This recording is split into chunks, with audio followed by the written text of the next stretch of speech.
أعوذ بالله من الشيطان الرجيم. بسم الله الرحمن الرحيم. حرمت عليكم أمهاتكم وبناتكم وأخواتكم وعماتكم وخالاتكم وبنات الأخ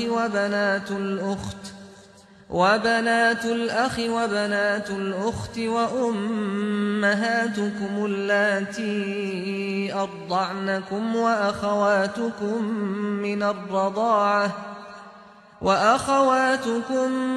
الرضاعة وأمهات نسائكم وربائبكم اللاتي في حجوركم من نسائكم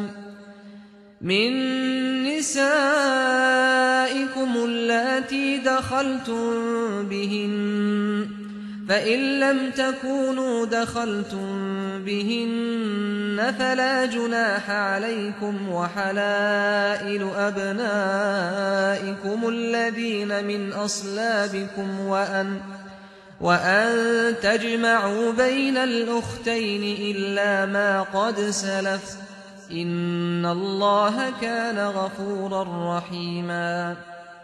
تم پر تمہاری مائیں، تمہاری بیٹیاں، تمہاری بہنیں، تمہاری پھوپھیاں، تمہاری خالائیں، تمہاری بھتیجیاں اور تمہاری بھانجیاں حرام کی گئی ہیں، اور تمہاری وہ مائیں بھی جنہوں نے تمہیں دودھ پلایا، اور رضاعت کے اس تعلق سے تمہاری بہنیں بھی۔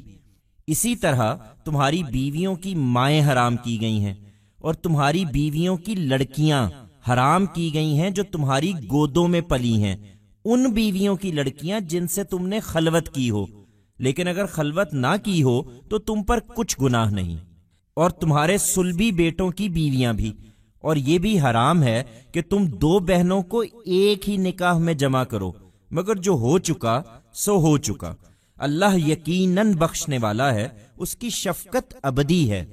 Prohibited to you are your mothers, your daughters, your sisters, your maternal and paternal aunts, the daughters of your brothers and sisters, also your mothers who have suckled you, and also your sisters through this relationship of fosterage.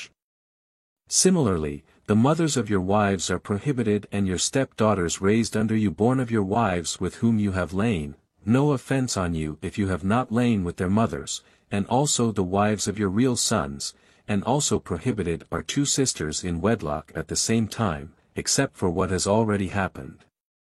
God surely is forgiving, ever merciful.